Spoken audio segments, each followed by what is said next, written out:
So just, how relieved are you to finally just play, man? To be completely honest, we're tired of talking about it. You're probably tired of talking about it. It's always a build-up. It's always an anticipation. Mm-hmm. You go through the whole off-season process, but now it's everything you've been working on, everything you've been thinking about. It's time to put it into action. So it's an exciting week because game week is finally here. Now each and every single week we're on it now. It's not just preparing. It's hey, we're preparing, and now we're performing. Do you have to learn Tanner and Matt as blockers a little bit with them being new around the interior? Yeah, and you'll definitely learn their strengths and their weaknesses as far as where they can improve at. But they'll let you know, like, hey, man, I love reach blocks. So now you know, okay, hey, a guy loves reach blocks. I can press the landmark, that much more because I know I can trust he's going to get there. And you continue to work and develop that relationship on those reps in the practice field. What are you seeing from DJ Giddens?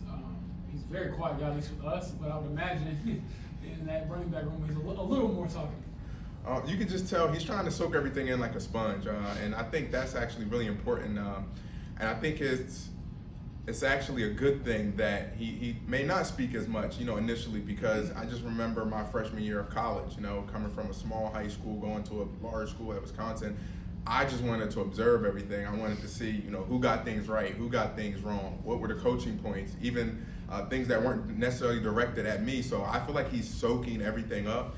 And I think that when he gets his opportunity and, he has the ball in his hands, I think that he'll make a lot of special plays. From a play style standpoint, what stands out about the way he runs or even catching the ball in the backfield, things like that? Really his subtleness. He's able to kind of play with like leverage and angles, and you may think that he's leaning one way or his body is contorted one way, and then he sticks a foot in the ground and he's going and bursting in the opposite direction. So I think his subtleness, I think it'll throw a lot of people off, and he's very athletic. What sticks out to you about Daniel after working with him for an off-season training camp? I think with Daniel, of course, him being a vet, he kind of knows how to go, with the standard order of operation, but just really at the line, being able to soak in the system as well, coming in, learn the system, soak it in, and then being able to apply it and say, hey, making the changes and the adjustments that he may need to make, if we get a certain look that's not, advantageous for us. So I just think his operation at the line, being able to learn our system quickly and then apply it in his own way on the field. How important is that stuff? Because I think sometimes it's hard for people who don't play to understand why that's such a big deal. It's tough because at the end of the day, it's almost like the Mike linebacker. He's commanding the defense. He has the green dot. He's telling people where to line up. So same thing on offense with the quarterback. He has to make sure everyone is in the right places, the right position. Of course, we need to know our book as well. But as far as he's like the general on the field. So being able to have someone that knows that standard order of operation, I think is really big, because if you don't start off right, then you're already set yourself up for failure. Jonathan, last year you got back to big numbers, 1,400 yards, but I think most of that is health, right? You were healthier. But is there anything else? Was there anything else that you feel like you did well last season that allowed you to be you? Number one, I just think really being able to not force a lot of things. I know there are a lot of times, especially, any back, they always want to have a big play. They always want to, may have an explosive run. And then a lot of those runs sometimes is just being patient, letting the blocks develop, and maybe a 2-3 yard run turns out to a 6 or 7 yard run. Not a 20 yard run, but we'll take 6 or 7 all day. So having those stack up throughout the year is something that I do think was something that I did a lot more, rather than, you could get to instances where you may try to bounce some runs, trying to make something happen, but it's like, hey, take the yards out of there, keep the legs turning, they may turn into a 7 yard run.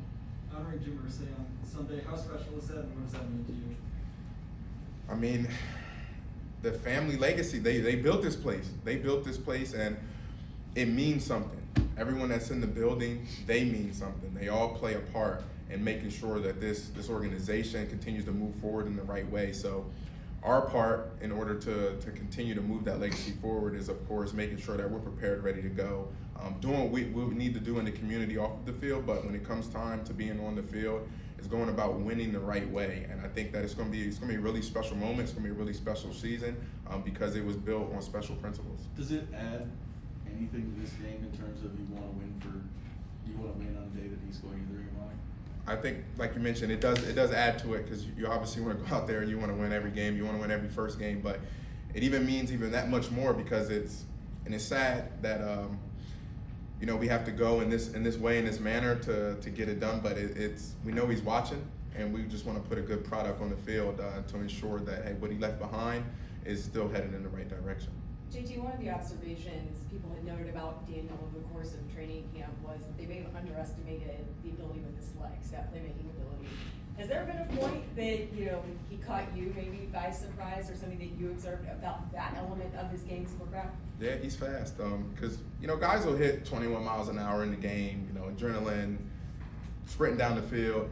He's hitting 21 miles an hour at practice. So, and especially for a quarterback, that's unique. I don't know too many quarterbacks that are hitting those speeds at practice. Of course, I don't know all the details inside of the buildings, but that was something that really caught my eye. Is for him to kind of hit some of those speeds at practice. So I don't want to say sneaky deceptive, because I don't think it's a secret. I think people know, like, it's a pretty athletic dude. So I'm excited for him to put it on display though. Do you like all of the, like you mentioned, miles per hour in practice? Do you like all the numbers that are available to you? I know you're a guy who tries to think about everything in terms of preparation. Do you like all the numbers that are available now? I do, and it's necessarily more for feel. So you can go and you may have a run at practice, or you may have a rep at practice, and you're just going to find out, hey, what miles an hour did I hit on that? So that like, when I'm feeling like this, I know these are the speeds that I can hit. It just helps you be a little bit more in tune with your body. That's all. What are the speed you can hit? Well, I'm trying to hit 23 miles an hour. I don't know, you guys, I don't know if I told you guys, there was a guy at school I went to, Isaac Garindo, and you guys probably saw some of it. I told you guys, Isaac Garindo hit 23 miles an hour. So if Isaac's watching this, listen, I'm still grinding. That was 2021 you told us about. Listen, Yeah, I do remember that. I was first. Listen, I was first. Isaac told us last year. Put you in the scouting I report. taught him how to play running back when he was here at the local pro day.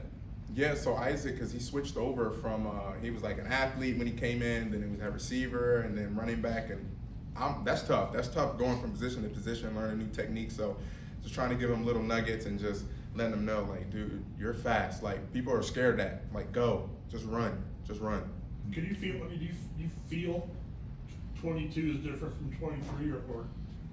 Oh, it definitely isn't. But the thing is, it's not that you strain more. It's usually when you feel relaxed and you didn't run as fast. It's usually when you hit those faster times. Just a little tip.